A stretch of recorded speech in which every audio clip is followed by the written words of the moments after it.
Meus irmãos, hoje nós começamos uma nova série de reflexões em nossa igreja, chamada Enquanto há Tempo. Enquanto há tempo, nós precisamos priorizar a nossa família. Porque conforme a correria do dia a dia, conforme a vida é tão breve, que passa diante dos nossos olhos e nós nem percebemos, quando a gente vê, a gente já está com um pouquinho de verruga, já estamos com a pele um pouco mais flácida, porque a vida voa.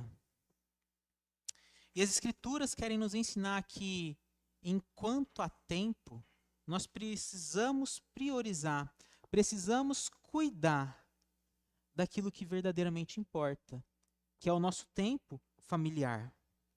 Muitas vezes nós adiamos conversas, ajustes, tempo de qualidade, achando que temos tempo. E quando a gente percebe, não temos tanto tempo assim. E as Escrituras que nos falam desde o seu segundo capítulo sobre família, desde o primeiro, segundo capítulo, também quer falar conosco hoje sobre a importância de tal. E eu quero refletir com vocês ao longo deste mês de maio sobre enquanto há tempo. Que a gente pense sobre a família. Esse sinal maravilhoso do batismo é pensando em família. Nós aqui refletindo como igreja é pensando em família. Para começarmos, eu quero mostrar para vocês um estudo que a CNN publicou, feita pela Nubank e pela Ipsos, no ano passado. Um estudo onde busca demonstrar o tempo que o brasileiro ocupa ao longo da sua vida. O tempo que o brasileiro desenvolve ao longo da sua vida. Joe, você pode pagar essa lista aqui para mim, por favor? E aqui nós temos 30% da nossa vida sendo gasta dormindo. Com tempo livre, nós temos 26%. E nesse tempo livre temos 12 de telas, 4 de atividade física, 2 de atividades religiosas e 1% de festividades. 23% trabalhando, 15% cuidando da casa e da família e 7% no trânsito. Haja tempo gasto, né? E o que é mais interessante, com tanto tempo sendo espalhado, sendo administrado, o pessoal da Nubank e da Ipsos, que estava fazendo essa pesquisa, perguntou para as pessoas: se você tivesse mais tempo, com o que você gastaria? E eles então responderam que gostariam de passar viajando, dormindo, assistindo à TV, praticando atividade física e descansando. E olha que interessante. Naquilo que nós mais vivenciamos ao longo da vida, que é o tempo em família, não foi colocado nem sequer 1% falando que gostaria de gastar com os familiares.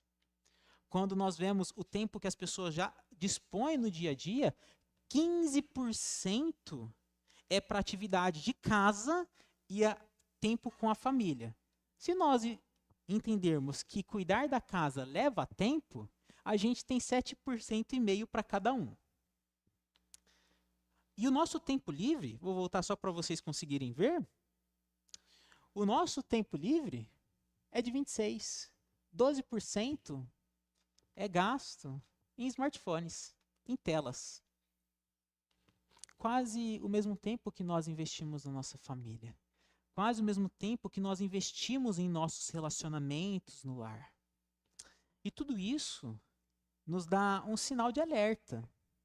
Nos faz levantar uma bandeira e pensarmos: se eu gosto tanto de viver com a minha família, se eu desejo tanto viver em família, por que eu não invisto meu tempo nela? Por que eu não priorizo os momentos que eu tenho com a minha família, mas gasto com tantos outros? A nossa rotina moderna, é claro que ela acaba desviando a nossa atenção daquilo que realmente importa. Vocês com toda certeza, e eu acredito com razão também, pode falar: Arthur, eu não tenho tempo porque eu tenho que trabalhar, eu tenho que colocar comida na mesa. E é verdade. É verdade. É um motivo muito plausível. Mas às vezes nós não conseguimos administrar esse tempo que nos resta porque a gente também quer aquele tempinho só nosso. Nós também queremos rolar um pouco o feed do nosso celular. Nós também queremos, às vezes, ficar distante da nossa família para não ter que aturar algumas coisas muitas vezes. Porém, o convite de Deus para nós é redirecionarmos o nosso foco, redirecionarmos a nossa agenda para aquilo que Ele criou, que é a nossa família. E dentro disso, as Escrituras nos falam sobre exatamente isso em Êxodo capítulo 20. O que aconteceu até aqui? No livro de Êxodo, as Escrituras nos falam que o povo de Deus estava escravizado. E esse povo que estava escravizado, Deus vai e os liberta graciosamente. E os retira do Egito e os leva para uma terra da qual ele lhes dá. E quando ele chega no capítulo 20 de Êxodo, antes deles chegarem de fato na terra, Deus para dar instruções para essas pessoas que são livres, para essas pessoas que não são mais escravas. E dentre essas instruções que Deus traz para o seu povo, existe uma delas que é de extrema importância para nós, refletindo hoje, que é a respeito do descanso como um princípio espiritual e relacional. O descanso como uma ação de cultivarmos o tempo em família diante de nós. E enquanto há tempo, é hora de recuperarmos o que foi perdido e investirmos o nosso tempo na família e em Deus. E por isso eu quero refletir com vocês hoje que enquanto há tempo, que a gente aprenda a descansar. Leio o texto com vocês. Eu sou o Senhor, o seu Deus, que o libertou da terra do Egito, onde você era escravo. Lembre-se de guardar o sábado, fazendo dele um dia santo. Você tem 6 dias na semana para fazer os trabalhos habituais, mas o 7º dia é o sábado do Senhor, seu Deus. Nesse dia, ninguém em sua casa fará trabalho algum, nem você, nem seus filhos e filhas, nem seus servos e servas, nem seus animais, nem os estrangeiros que vivem entre vocês. O Senhor fez os céus, a terra, o mar e tudo que neles há em 6 dias. No 7º dia, porém, descansou. Por isso o Senhor abençoou o sábado e fez dele um dia santo.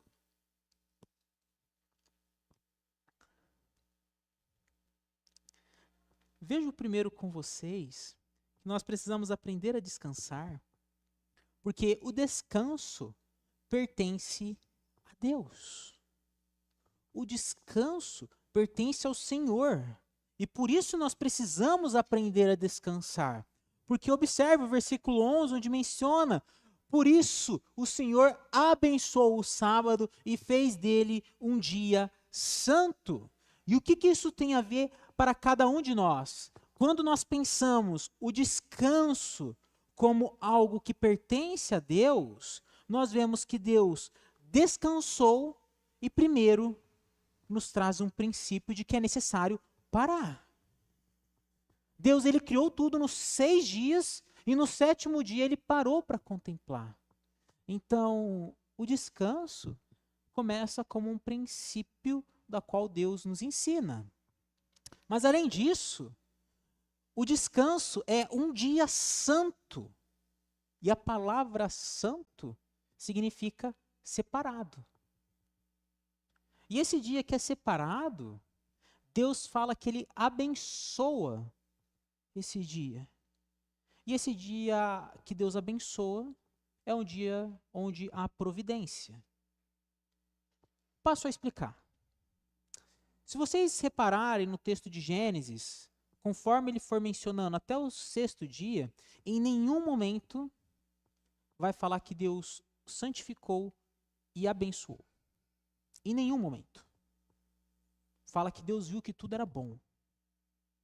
Mas quando chega no Shabá, no 7º dia, Deus ele fala: esse dia agora é meu.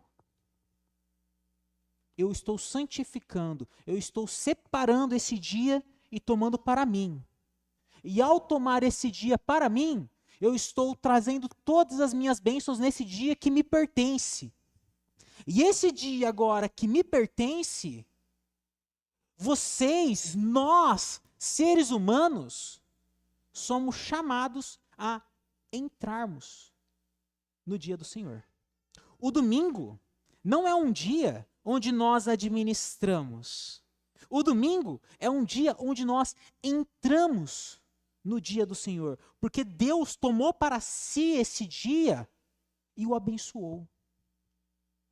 O dia do Senhor não é um dia da qual nós lidamos de qualquer forma. Não lidamos porque ele não pertence a cada um de nós. Por quê?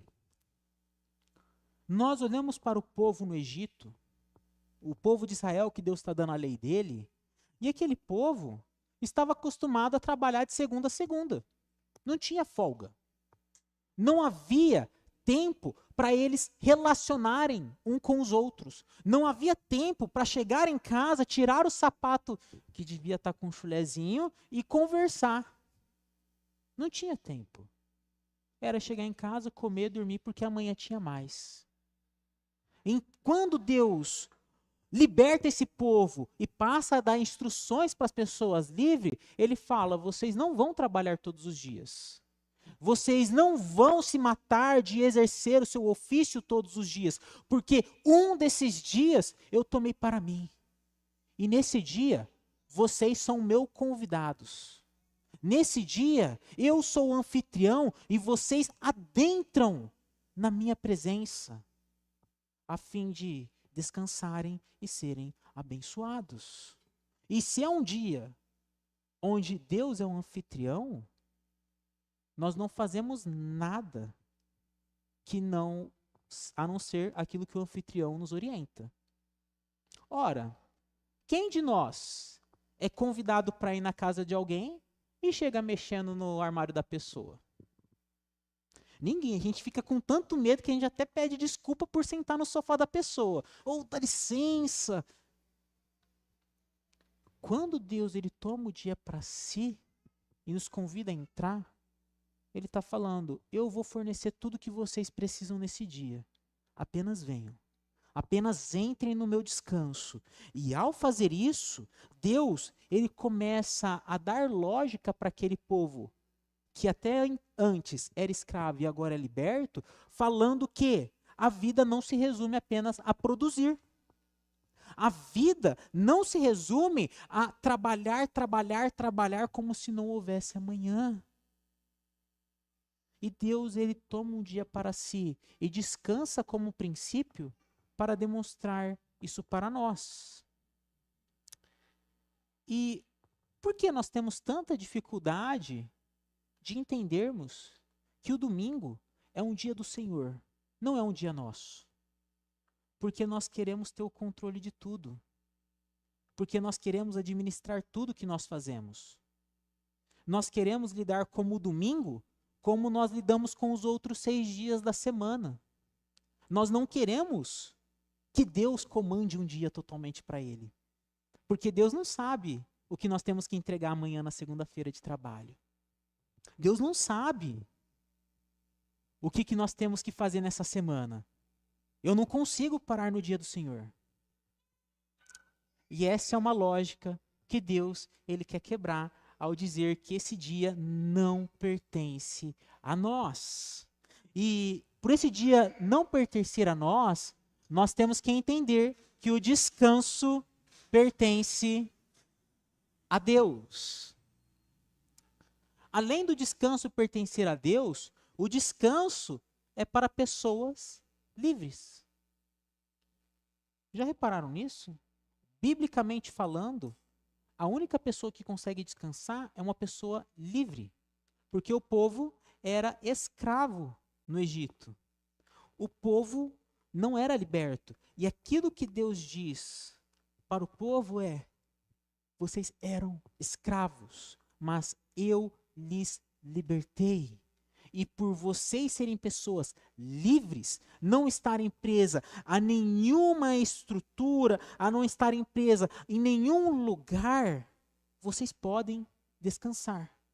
Porque eu estou dando descanso. Basicamente, aquilo que Deus está falando é dessa forma que acontecia. Tinha o Egito, tinha o faraó e tinha a escravidão. Aonde o Egito é o local, faraó é quem manda e a escravidão é a consequência daquele que manda. Quando nós vamos para a nossa cultura, nós temos a nossa sociedade, a nossa cidade onde nós trabalhamos. Nós temos os nossos costumes que são inseridos a partir disso. E então, nós temos um outro tipo de escravidão. Porque se eu não paro, é porque alguém pode lucrar mais do que eu. Se eu não paro, é porque eu estou buscando sempre o melhor para todo mundo que está ao meu redor.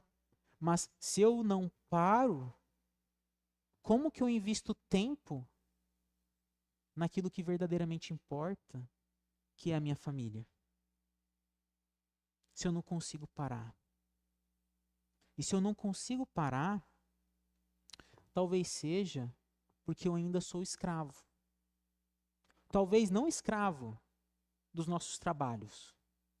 Não escravos concorrentes, mas escravos do nosso próprio coração. Porque João Calvino, ele menciona, relendo Agostinho de Hipona, que o coração humano é uma fábrica de ídolos. E ídolo é tudo aquilo que nos orienta, é tudo aquilo que direciona a nossa vida. E talvez pelo nosso coração terem ídolos, a gente quer trabalhar muito. A gente quer sempre estudar muito. A gente quer sempre praticar muita atividade física. Nós queremos gastar muito tempo viajando. Nós queremos gastar muito tempo nas telas, vendo rede social, TikTok, YouTube, Instagram. Porque tudo isso se torna um ídolo e nos afasta daquilo que verdadeiramente importa, que é cultivarmos tempo com os nossos familiares, que é sentarmos e conversarmos com as pessoas ao nosso redor. Porém, o princípio bíblico é diferente, porque o descanso é para pessoas livres ao ponto de que Deus, ele liberta e ao libertar, ele instrui. E ele instrui a cada um de nós a descansar. Deus nos ensina, por meio da libertação dele, que nós podemos sim parar. Porque quando nós pararmos, descansarmos no dia do Senhor, é um dia que nós não estamos administrando. É um dia onde Deus estará provendo tudo o que nós precisamos para a nossa vida. Porque Deus tomou esse dia para si, para abençoar através desse dia. E já que o descanso é para pessoas livres, Deus ele passa então a dizer que o descanso é uma obrigatoriedade. Observe o versículo 8. Lembre-se de guardar o sábado, fazendo dele um dia santo. E por que lembrar-se? Por que Deus ele enfatiza que pessoas livres devem guardar o dia do Senhor? Porque as pessoas estavam escravizadas e não sabiam o que era descansar. Elas não sabiam o que era ser livre agora. E só para fazer um paralelo, o pessoal aqui na igreja que já aposentou já sabe um pouco disso. De uma das maiores angústias que tem é sentarmos no sofá de casa e falarmos: meu Deus, o que eu vou fazer agora? Não vou mais trabalhar? O meu pai, ele tem essa angústia. Quando saiu a aposentadoria dele, ou quando começou a pandemia principalmente, eu lembro que na primeira semana que começou tudo parado, meu pai é grupo de risco, então não podia trabalhar, e ele sentou no sofá e não sabia o que estava fazendo da vida. Não sabia descansar, não sabia parar. Mas isso não é uma realidade tão distante de quem é aposentado. quantos de nós não preferimos tirar 15 dias de férias ao invés de tirarmos 30 dias? Porque 15 dias de férias eu falo, eu saio, descanso um pouquinho, mas eu consigo voltar para a rotina e não me sinto cansado de descansar. E assim a gente diminui e demonstra que tem princípios de escravidão em nosso coração porque nós não conseguimos parar. E uma pessoa que, analisando a nossa cultura, fala disso de uma forma muito interessante é Byung-Chul Han, onde ele menciona que o indivíduo se explora e acredita que isso é realização. As pessoas trabalham demasiadamente, estudam demasiadamente, fazem muita atividade física, achando que estão se realizando, mas no fim apenas estão se explorando, estão se escravizando a estruturas que não permite com que descanse. Quanto de nós não sente uma angústia quando não tem nada para fazer? Não sente uma angústia quando pensa, meu Deus, o que eu vou fazer hoje? Por quê? Porque a nossa cultura nos escraviza. E se nós não nos atentamos que precisamos descansar, nós vivemos como escravos. E é por isso que Deus ordena. Ele fala que o descanso é uma obrigatoriedade. E observe que quando ele fala que o descanso é uma obrigatoriedade, a primeira palavra que ele usa é lembre-se. Lembrar do quê? Do que a gente lembra? Ele fala, lembre-se de quando eu sustentei vocês com maná e codornizes no deserto. Que durante 6 dias eu fazia cair regularmente toda a provisão que vocês tinham, e quando chegava no 6º dia, para que o povo pudesse descansar no 7º, Deus mandava em dobro. Quando Deus ele fala, lembre-se, ele está mencionando para o povo trazer uma memória de que Deus estaria cuidando deles mesmo no dia que eles parassem.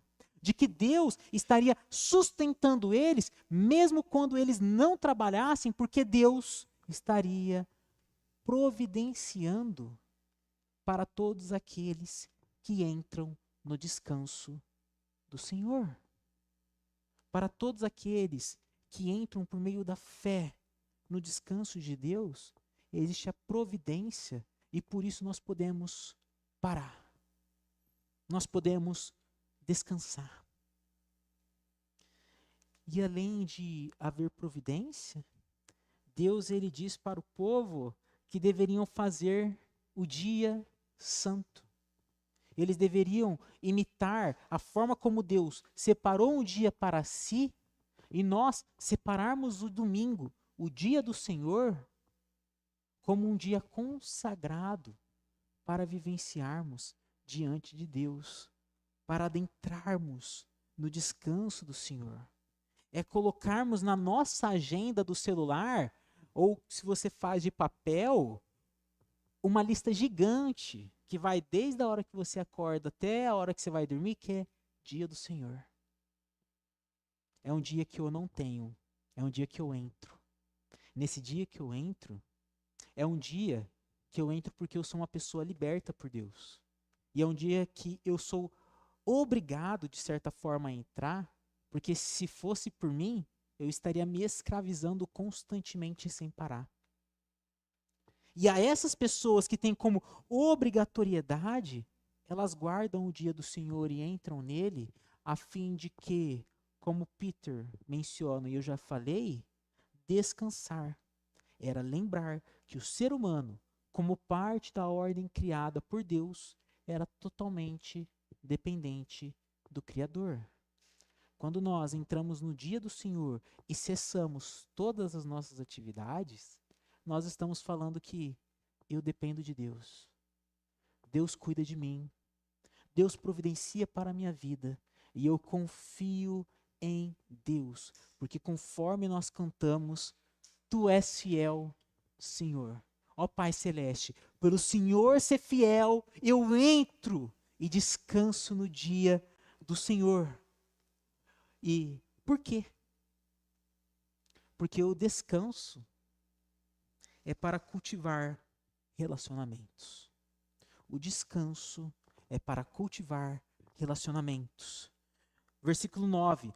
vocês têm 6 dias na semana para fazer os trabalhos habituais. Mas o 7º dia é o sábado do Senhor, seu Deus. Nesse dia, ninguém em sua casa fará trabalho algum.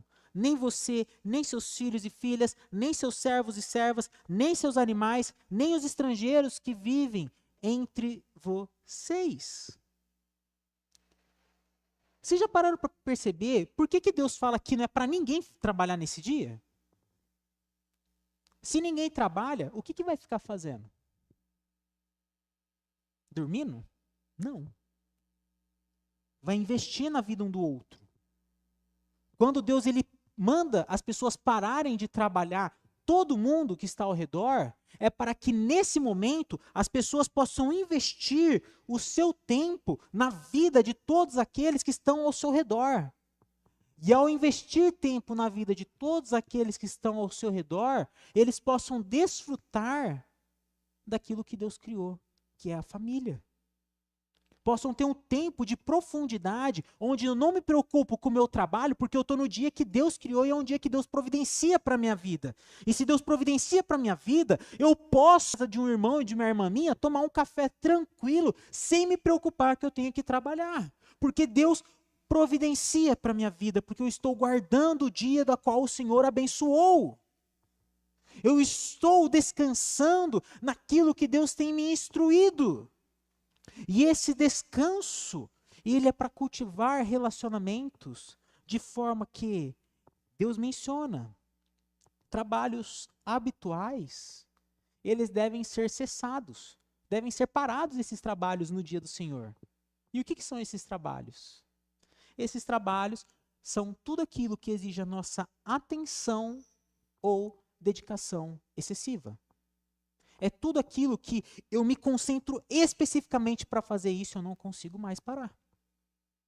Por exemplo, se a gente dissesse e intencionalmente nos dedicamos, porque o dia do Senhor é um dia onde nós nos relacionamos de forma muito mais intensa com o nosso Deus e Pai.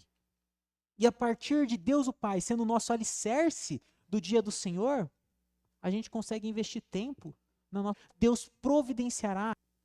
E ao fazermos isso, do amanhã, eu sei que Deus providenciará para a minha vida. Por isso, no dia do Senhor, no hoje, eu invisto tempo na minha família. Eu invisto tempo em Deus. Eu invisto tempo na minha comunidade de fé. Porque eu sei que o Deus que me pede isso é o Deus que me providencia tudo o que é necessário. E por quê? Evangelho de Mateus, no capítulo 11, menciona o seguinte: quando Jesus ele vê muitas multidões sobrecarregadas por todo um fardo de não conseguirem descansar, não conseguirem viver, Jesus diz: venham a mim, todos vocês que estão cansados e sobrecarregados, e eu lhes darei descanso. Tomem sobre vocês o meu jugo, deixem que eu lhes ensine, pois sou manso e humilde de coração, e encontrarão descanso para a alma. O meu jugo é fácil de carregar, e o fardo que lhes dou é leve. O convite de Jesus para cada um de nós é um convite para descanso. É um convite onde nós colocamos sobre Jesus tudo aquilo que nos pesa, e pegamos de Jesus tudo aquilo que é leve, que é o fardo dele. Nós vamos até o nosso Senhor, entregando todas as nossas cargas, porque Jesus promete que Ele carregaria todas elas por nós. Nós vamos com a nossa preocupação do trabalho de amanhã. Nós vamos com a nossa preocupação se estudamos o suficiente para a prova que chega. Nós vamos pensando tudo que há de peso na nossa mente, e entregamos para Jesus. E ao colocarmos todos os nossos fardos no nosso Senhor, Ele nos dá o descanso dele, ao nos dizer: descanse no meu dia, desfrute de tudo aquilo que eu lhe dou, porque eu estou provendo para você. E a forma de Jesus prover para cada um de nós é que um tempo depois, o Evangelho de Mateus narra que ele vai até a cruz do Calvário. E naquela cruz do Calvário, ao se entregar por nós, Jesus demonstra que ele está providenciando salvação e libertação para cada um de nós, que a ele nos achegamos. Jesus vai até aquela cruz e ao se entregar como sacrifício por mim e por você, para nos reconectar com Deus, ele nos traz a libertação. Ele nos tira de nossas escravidões. E ao nos libertar, ele nos chama para entrarmos no descanso dele, para entrarmos no cuidado dele sobre a nossa vida. Por meio da fé, nós podemos descansar no dia do Senhor, porque o mesmo Deus que nos libertou é o mesmo Deus que nos providenciará tudo aquilo que é necessário quando nós pararmos. É o mesmo Deus que investiu intencionalmente em nossas vidas, que veio se relacionar com cada um de nós, que dedicou tempo para estar com cada um de nós. E é esse mesmo Deus que intencionalmente se dedicou a cada um de nós, nos envia para dedicar o nosso tempo com os nossos familiares, com a nossa igreja e principalmente com o nosso Deus. E como nós podemos responder ao Senhor? Primeiro, avaliando a nossa agenda. O que toma o tempo da sua agenda? O que ocupa a maior parte do tempo? Seriam as redes sociais? Seria o trabalho? Seria o desejo de ficar viajando e visitando vários lugares? Seria os estudos? O que está ocupando a sua agenda? Avalie ela e observe se de fato não há tempo mesmo para descansar no dia do Senhor e investir o tempo naquilo que verdadeiramente é necessário. Busque a presença de Jesus com confiança. É contraintuitivo nós pararmos, sim, mas nós devemos buscar o nosso Senhor, confiantes de que Ele providenciará tudo o que é necessário para a nossa vida, porque Ele já nos providenciou aquilo que há de maior proveito, que é a nossa salvação. E por último, priorize o dia do Senhor como um dia sagrado de descanso, comunhão familiar e adoração intencional com a igreja e com Deus. Porque o dia do Senhor é um dia que Deus tirou para si e nos convida para desfrutarmos daquilo que Ele quer nos abençoar nesse dia.